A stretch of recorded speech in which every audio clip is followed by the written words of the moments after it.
Welcome to the Curious About Nature podcast. This is a podcast for folks who want to connect with nature and rewild childhood. Hosted by Rachel Mills, Buttercup Learning's founder, an educator with 20 plus years of experience with a passion for animation, the natural world, and conservation. Rachel focuses on getting digital kids outdoors and having fun in nature, promoting well-being and a can-do attitude to local wildlife conservation and sustainable living. Join her and her guests for their stories, experiences, and tips to support outdoor learning and nature connection. Hello and welcome to the Curious About Nature podcast. Today I'm joined by Ian Stevens, a lawn master. Ian is a qualified turf professional with over 30 years experience in caring for lawns. And before joining Lawn Master, he worked as a head greenkeeper at numerous golf courses. Hi there, Ian. Yeah, hi Rachel. Thanks for inviting us on. It's great to be here. It's lovely to have you. I'm curious to know a little bit more about your background.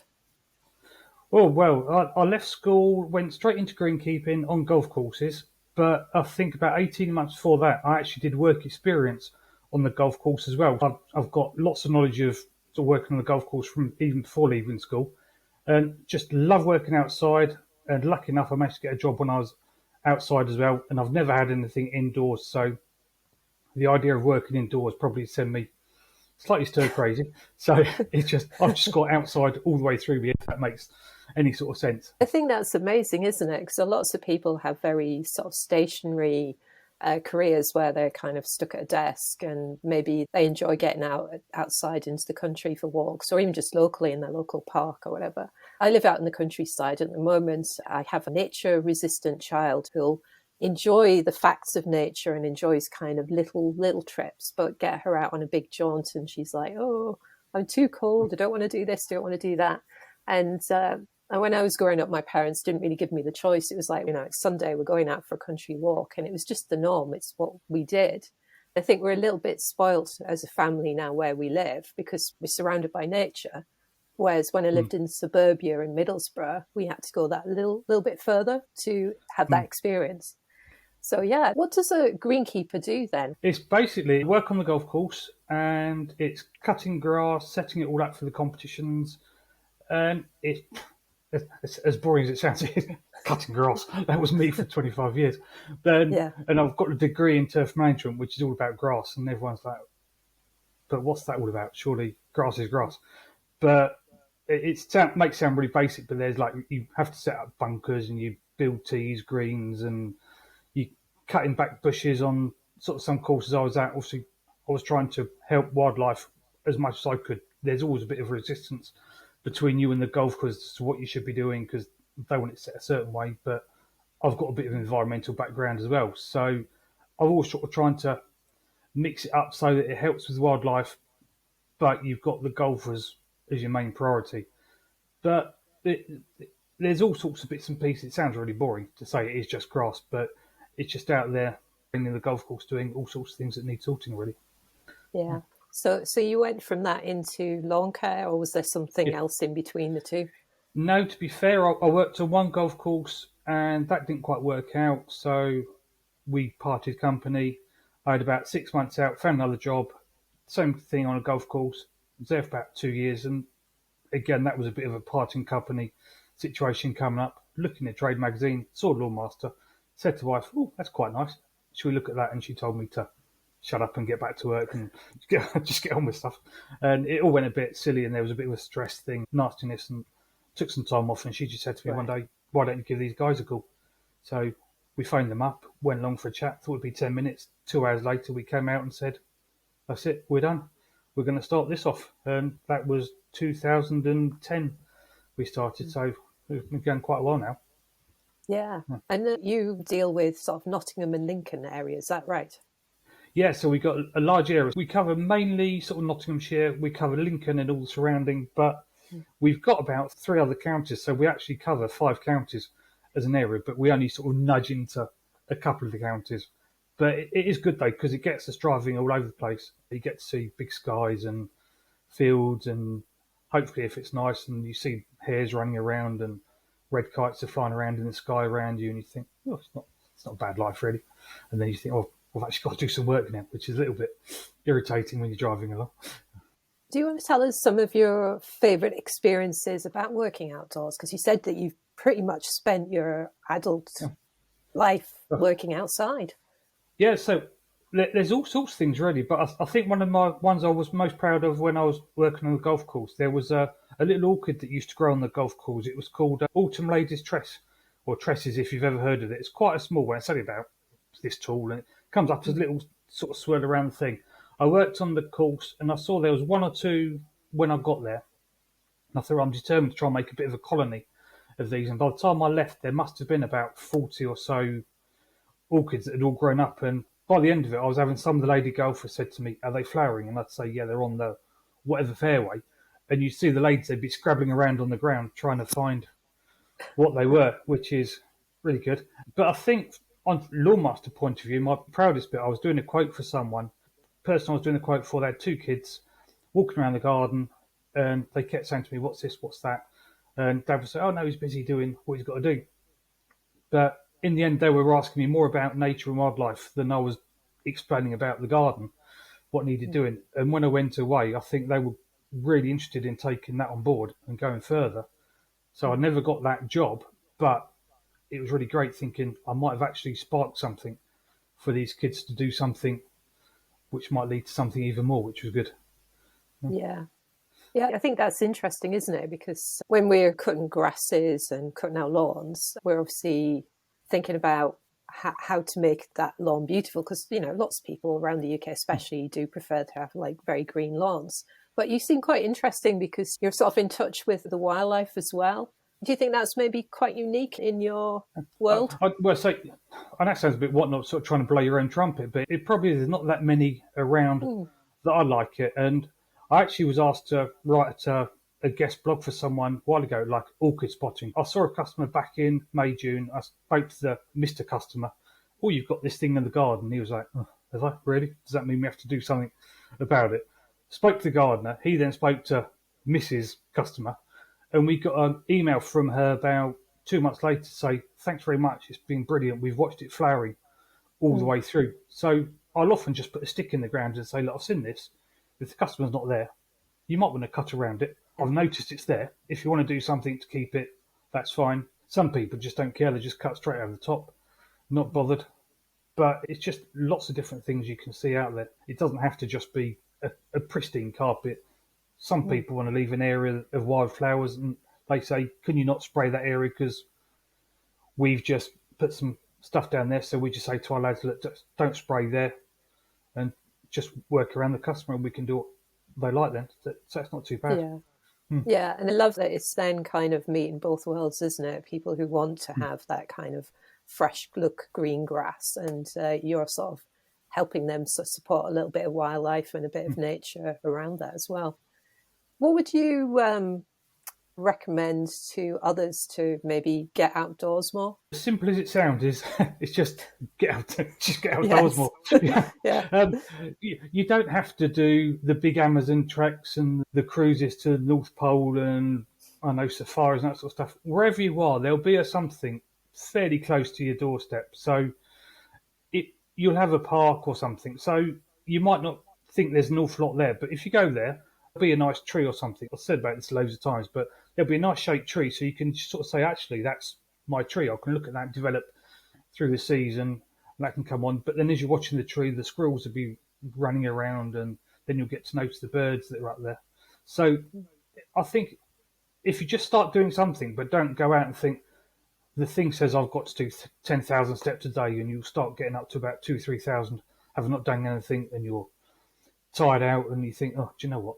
I don't want to do this anymore." So just take it steady, just do little bits. And if you find it's a bit too much to begin with, just stop, go back.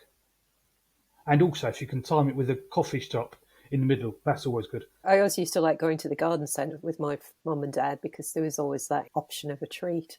Oh, yeah. Nice piece of cake. Right. Yeah, but it got me interested in plants and so on. And I'm not a particularly keen gardener, if I'm really honest. I've had an allotment and I've grown things when I lived in Bristol, but since we moved out to country, my mother-in-law would say we've let the garden go a little bit. It's a bit more, it's a great wildlife haven, but it's natural. not particularly, Mm. very natural. We've got one of those. And I look at it sometimes and I feel a bit guilty because the previous owners had done quite a lot of work with landscaping and other things, and that's still there, but it's definitely not as tidy, shall we say. But, I just think, well, it kind of suits our personality better the way it is, to be honest. But that's the thing with gardens, though, because there's millions and millions of gardens up and down the country, and just our road, we're about the only one that do really green nature sort of stuff. There's one side of it, they quite like gravel and everything neat and tidy. They don't like things growing particularly. Other side, they just tend to cut everything down and everything's short. So we all do whatever we want in the garden that suits us. So I don't think you should feel guilty that the person before did that, because you're just looking after that little space, and if you want to do whatever you're doing with it, that's entirely up to you. Yeah. We had great fun this summer, actually. We got a hammock off one of these free Facebook groups, and we've all been fighting to use the hammock and take turns in it. But it was in our sort of long grass, and it was great. Just feel like spotting the caterpillars and beetles and ladybirds and butterflies and bees, and just laid there, especially on the summer holidays, just admiring what was going on. And she sort of said to us, "Oh, can you leave a patch next year again so that we can have like a secret garden?" She was very good, same as you, I think, got an eye for spotting and finding those little hidden little delights, really. So you've touched on this a little bit already, but do you have any other tips for exploring nature? Just keeping your eyes open and just looking. And it's not the massive great thing. We did a walk in the Peak District. We were just walking up a dry stone wall, and all of a sudden I said to the wife, "Plum, there's a fossil on that rock." And it took us forever to then get to the end of this wall line where the footpath was, because there were just fossils galore. So I think really it's just being mindful of what's around you. Don't just think, right, I've got to do a 15-mile walk, so I'm going to storm straight through and get through everything, because you can see just as much on small bits. I suppose as well, don't go out thinking I've got to see something, because if you go out with expectations, it doesn't really work, because you won't see it, because nature's what it is, unless you go out to see a tree, which generally doesn't move. But if you say I want to go out and make sure I want to see a whatever type of bird, or got to see a fox or a deer or something, if they're not out there, you might just get yourself totally disappointed. But just go out there and enjoy what's out there. Yeah, I think that's a really good point, actually, because with kids, sometimes if we set their expectations a bit too high, like today we're going to spot British butterflies or something, and you tend to see those things just naturally. It happens. It's not something that you can sit and see how many you spot over the summer months, but it's not something that, unless you're on a butterfly farm, there's a guarantee, is there? And, there's nothing worse than little kids kind of going, "Oh, we didn't see this," or whatever. So we've started that with my own daughter, doing like bird spotting on rainy days when she doesn't want to go out from the window. And then once the rain stopped, she's really keen then to actually get out and tell me, "This is a so-and-so bird, mummy," kind of That's thing. And have you got the feeders nearby as well? Yes, yeah. That's good. And that's really sort of started to encourage her to kind of leave the screen at home and genuinely being amenable to kind of getting outside a little bit. She might be a bit young, but she got her own phone for photos and stuff. Because I know someone said to me, ask people to do is take a close-up photo and then just do a big surround sort of photo. And then I do that when we're out walking, because I'm doing a photo a day thing at the moment. So wife's thinking, "Oh God, he's off again. He's taking a photo of something, whatever that is." But I invariably find something that's a bit quirky or something. Yeah, we did something similar actually on Sunday. We went in the local field, which has got a tree rope swing on it. Which I keep looking at and thinking, "Oh, I'm not sure that would take my weight as an adult, because it's rope starting to fray a little bit at the top." But my daughter loves going on that, and she was the one who said, should we do a little bit of a nature spot? And I was like, "What do you think we might find?" She said, "Let's just collect some leaves on the ground and see how many different shapes we can find." So we did that. And then I said, "Oh, look, there's a mushroom here." And then she said, "Let's take photographs of the mushrooms we come across." And I think we collected 10 in the space of like 2 minutes. And it is that kind of gentle exercise, gentle exploring, it got her moving around, which is really important, I think, with half-term break, because she was very tired, busy time at school, and then kind of wanting to just like not do much. And for her, that kind of being sort of quiet is really important, because she gets a little bit overwhelmed sometimes. So Yeah. it I think helps it's with good. that. That's being outside. I think it really works well for me because I don't do stress at all, which infuriates the heck out of my missus. But whether it's because I work outside all the time, so I just think I don't care. But it's really good because your brain just switches off. But where you said about leaves, the daughter picked up, this might not work very well because if it's on a podcast, listening. But this is one of our finds we had. If you can find that one, it's big leaf that we saw a couple of weeks ago. So that's now been brought home. It matches another equally big leaf that we've got. But we have a whole collection of all sorts of things. We've got feathers and leaves and stones and pebbles of different shapes. So Yeah. that's another something you can have a little scrapbook of things or a box or something. Yeah. Curious, the wildlife photographs that you're sharing online. What inspired you to do that originally? It was really just one of my friends on Facebook, because I do a 30 Days Wild, if you know that, with Yeah. the Knott's Wildlife Trust. So I do that every year. We haven't got kids. It's me, the wife, and the dog. But because I was sort of dragged up with nature and just aware that some kids perhaps don't really get to explore and stuff, so I just try and do what I can. And it's not just for kids; adults take as much out of it as well. And it was last October because someone actually finished their challenge yesterday for doing their thing that they're doing. They said to me, "Do you want to do it?" And I said, "Not really, no." That sounds like a big challenge. I'm not interested. But I got to the end of the 30 Days Wild this year, and I just thought, "Oh, do you know what? Should I just do something just to keep on going?"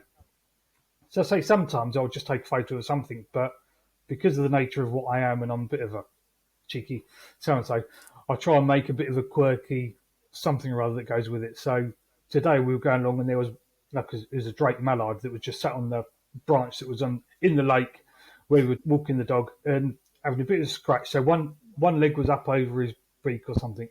So I just about managed to get that as a good photo when I put some really dodgy, corny wording with the photo. But a lot of people say they really enjoy what I do, and some just can't believe the wording that I put, which probably doesn't really help very much. But it's just something to do. Even when I'm no work up looking outside my office window now, we've got some ivy flowers, and I've not picked that up yet, but I can easily take a photo of that. So there's always something. And as I say, you just take a photo of the leaves, and then some buds are different colours, shapes, textures, barks, different shapes. So even in the winter, there'll be things to find.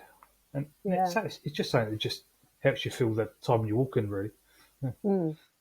Have you got any suggestions for any books or resources that you maybe come across that you'd recommend for families? It's tricky on books and resources because once you start, it becomes a bit of a addictive Habit. thing, and you end up with a massive, great bookcase. This is a thing from the Field Studies Council, and they do various things. So again, that's not going to work. But this one's a grasshoppers and crickets and stuff. But it's quite a good little book. So you get various slugs and snout and all sorts of things they do. But they're quite small ones. If you're going out for a walk, and if your little ones wanted to carry a little bug rucksack or something, you haven't got this big heavy book to carry. An insect book is Michael Chinnery, I think he does. And these ones are very good because they've got photos of insects and things to identify, because sometimes you get the pictorial things, they're not really a great representation. So we've got quite a few books now, like toadstools and sort of butterflies, where you've actually got the photos as opposed to just the drawing. Yeah. Yeah, one of the ones that I'm reading at the moment is called Extraordinary Insects. I can't pronounce the lady's surname, so I'm probably about to mangle it, but I'll have a go. Anne Sevedrub Fiason. I think that's how I pronounce it. Oh, it's amazing, the stories in there about these different insects and people's mythologies around it and their biology and all of the kind of extraordinary things that happen. Yeah, it's just a really fascinating book. And then the other one that I really like at the moment is The Forager's Calendar by John Wright, which has been quite useful for just sort of showing my daughter some of the things that locally grow near us. We don't forage that often, to be honest. It's just been a sort of nice, sort of gentle introduction to it for her. I've got a couple more questions before we wrap up. Do you have any tips for anyone who's maybe planning a more wildlife-friendly lawn or garden? If you are looking to do something, we've got someone, their garden is only about 25, 30 square metres. So it's a fairly small lawn, really. But they just said we wanted to leave a corner, and it's only about a 5 square metre area. So, again, if you've got 2 acres of grass, don't try and do all of it in one go. So, as opposed to just going straight up there and going, right, I'm going to do a meadow first off, do your little bug hotels and your little things in the corner and leave a leaf pile, put a water bowl out for the hedgehogs and the birds, try and do some sort of pond work. It doesn't have to be a massive, great, expansive thing. Even if you put a small bucket outside with some things so something can climb out, in and out, no problems at all. It's just something so that you can get that engagement. And again, just put feeders up, various food for different birds and wildlife. That's good. Yeah. Yeah.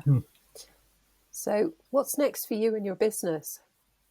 Well, to be fair, our business, we're just keeping on trundling on. We've got Mrs. Launders, tend to call her, she runs the office for us. So it'd be nice if we have someone that can help out so we can then go out and do more walks in the countryside when I'm not so busy. We've got 2 great lads work for us. So we'll just keep on. It's not expanding and taking over Nottinghamshire. We're not looking to take over the world. We haven't got, it sounds really bad in business, but we're not high expectations. We're not driven to do more and more and more and more. We're quite happy doing what we do. That's brilliant. As long as, and our lads are happy doing their work. Well, hopefully we pay them an okay amount. The customers keep coming in. We'll keep helping our customers as much as we can. And fingers crossed they then recommend other people to then get more customers. Yeah, so keep on going. Yeah. So where can we find you online or maybe even in person then? Online, I'm Lawmaster Knots, which is Facebook and Twitter and Instagram. To be fair, I'm not so busy on Instagram. For whatever reason, I'm not so keen on the platform. I do most of my rubbish cheery stuff on Twitter. I'm on LinkedIn, but that's just down as me as Ian Stevens. If ever you need a cheery tweet to perk you up at all, I'm always there because I don't get an awful lot of work off Twitter, but I just quite enjoy the support of helping other people out and just, if you need me, I'm here, just tag me in and I can send something to you. It might not be the most appropriate for what you want, but it's likely to put a smile on your face. That's all I can say. That's brilliant. Thank you so much for joining us this morning, Ian. It's been a real pleasure. And highly recommend people do look out for Ian on Twitter and follow his account there. So thanks again. Right, thanks very much. Cheers, Rachel. Bye. Bye. Thanks for tuning in to this episode of Curious About Nature. If you would like to keep getting nature and outdoor learning stories and tips, hit subscribe in the podcast so you never miss an episode. Don't forget to give a 5-star rating and review to support our podcast reach. To deepen your child's connection with nature and natural world education, please check out the Nature Curious subscription box. Head over to the website buttercuplearning.com to further support your family's nature journey.